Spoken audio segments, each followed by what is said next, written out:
The text I'll be preaching from today comes from the prophet Isaiah in the 40th chapter. If you're following along in your own Bibles, I'm not sure what page that'll be on, somewhere in the middle. If you're following along in the Pew Bible, it's page 1119.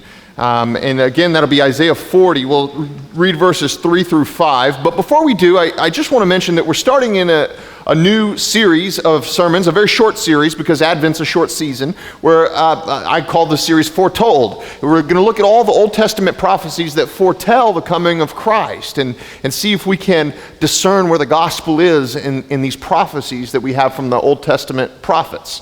I believe we will be able to see these things. So let's begin with Isaiah, though. Isaiah chapter 40, starting in the 3rd verse.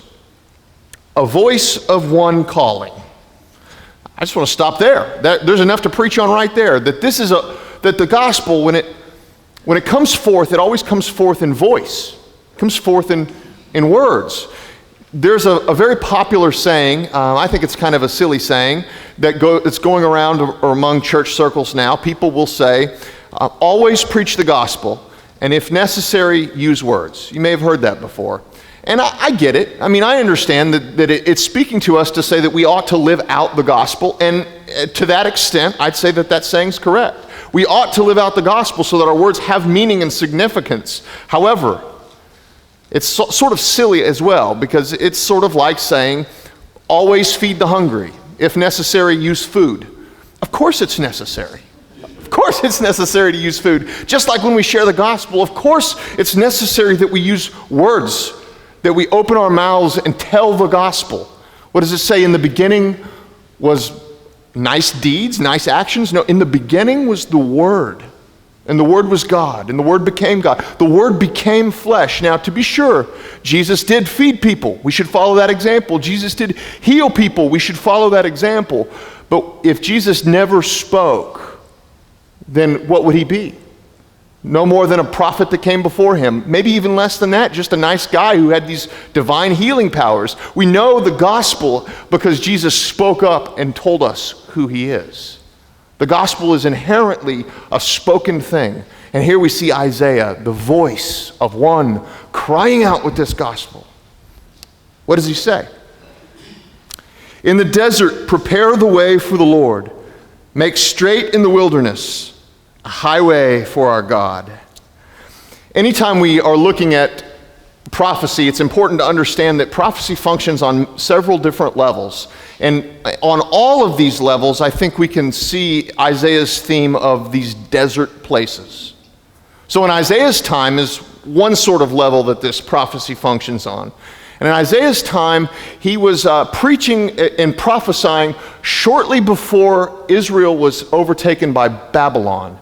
And when Babylon takes out Jerusalem, about 2/3 of the people of Israel are taken into captivity, especially the aristocracy and the upper class. They're taken into captivity all the way into Babylon. And they remain as slaves there for about a generation and a half. But this is God's promise that it won't always be that way, that his people will return to Jerusalem. And the road between Babylon and Jerusalem is a desert place. And I don't mean necessarily cactuses and tumbleweeds. I think when we think of desert, that's what we think of. But it's a lonely place. There's no major inhabited cities. It's a lonely stretch of highway from Jerusalem to Babylon. And the promise is that this will be the highway of God. This will be a beautiful thing because it's the highway that God's people will return on. And we see that in that sense the prophecy was fulfilled. Cyrus, a generation and a half later, allowed the people of Israel to go back. But it also has another fulfillment when we see the emergence of John the Baptist. The scriptures that we read today, John the Baptist quotes this verse, that he is the voice of one crying out in the wilderness. And indeed, he is out in the wilderness at the banks of the Jordan River, away from any populated areas. It's John crying out, prepare the way of the Lord. And so people come out from the cities into these deserted places to be prepared for the coming of Jesus Christ. But the third and perhaps most interesting level upon which this prophecy functions is the way it functions for us. Because within each one of us are desert places, deserted places inside of us. Now, I obviously don't mean a physical desert, but what I mean are these lonely spots in us. And these lonely spots within us exist for one of two reasons. One, maybe it's our own sin, the things that we have done wrong. And because we've done what we know we shouldn't have done, we often hide it. We often keep people away from it. And it's a lonely place to be. It's a shameful and guilty place that we try to avoid, and yet it's there in us because we've committed sin. Another way that we get these lonely places in us is not necessarily because of any particular sin that we've committed, but because we live in a sinful and broken world, and we live in sinful and broken bodies.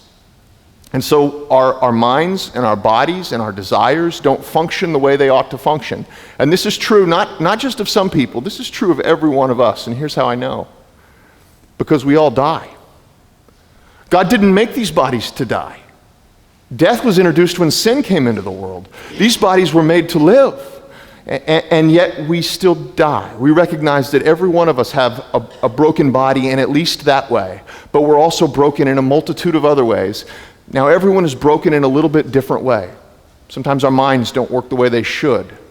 Sometimes our bodies don't work the way they should. Sometimes our psyches don't work the way that they should. And because they don't, we feel ostracized. We feel outcast because of this brokenness in us. And it creates a lonely place in us, doesn't it? These are places we want to run away from. We don't want to be in these desert places. And yet, what does the prophecy say? What's the promise? That it's those very desert places where we will see God begin to work. We will see God begin to change. We will see this highway of God to connect to our hearts once again. We continue to read then in Isaiah 40. As he continues in this prophecy, in verse 4 and onward, he says, "Every valley shall be raised up, and every mountain and hill made low. The rough ground shall become level, and the rugged places a plain. And the glory of the Lord will be revealed, and all mankind will see it. For the mouth of the Lord has spoken." The word I want to concentrate in on these verses, at least to begin with, is this word glory. You see it there at the beginning of verse 5. The word glory in Hebrew is kavod, and it means a heaviness. That's kind of neat, isn't it? That it translates as glory, but what it means is a heaviness. The heaviness of the Lord will be revealed. And I think every time we have a brokenness in our relationship with God, it stems from this reality that we take God lightly rather than recognizing his heaviness, his glory. And we take God lightly in two different ways. And what might sort of surprise you. Sometimes people cannot take God seriously in thinking that he has the right, the ability, indeed the prerogative to judge us. This is something our culture runs away from. We think, well, I can do what I want. You can't judge me. And that's one of the famous rappers said that. Only God can judge me. Well, that's sort of a terrible thing if you really believe that. God can judge you. But yet we have a sort of an arrogance in our heart to say that, nobody can judge me. God can't judge me. And so this is taking God lightly, that God is too light to be able to judge me. The other way is sort of an opposite way to take God lightly.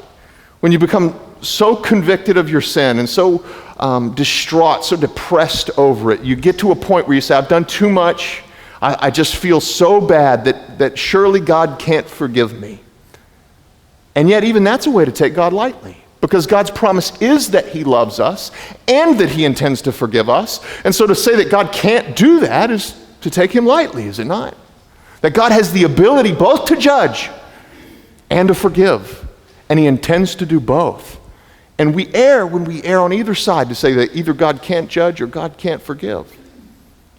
But this prophecy here says that all the mountains will be made low. All those who are too proud to think that they can't be judged, guess what? They will be. And yet no matter how low in the valley, how down and depressed, how ashamed of your sin you are, every valley will be raised up to prepare the way of the Lord. This is what he does in our desert places. He humbles us where we need humbling, and he exalts us and forgives us where we need to be exalted and forgiven. And we will see the glory of the Lord when he begins to do this in our desert places. But nowhere do we see the glory, the heaviness of God more clearly than in the cross of Jesus Christ, the one who comes into the world for us. There we see perfect judgment and perfect forgiveness. Think of this. Christ was crucified, the most terrible death that a human being can die, as God's judgment, his wrath against sin, poured out on a man who had no sin. He did it for you. He took the judgment that you deserve and was judged perfectly. That brings the heart low to consider that, doesn't it? But nothing raises the heart like this, to know that what also was accomplished there was God's absolute forgiveness of your sin, to restore you to a right relationship with him. Both of those things, the mercy of God and the judgment of God, we see them perfectly in the cross. And for all of those who put their faith in Christ, they see their judgment and their mercy in him. Here's what the prophet says. For the mouth of the Lord has spoken. And before that he says, all mankind will see it together. This is our prerogative and our joy, not to try to become this righteous person, not to fix the desert places in us, but to watch as God begins to change those things in us, and then to lift up Christ who changes it, that all flesh may see him. May this word be to the glory of God and for the joy of his people. Amen.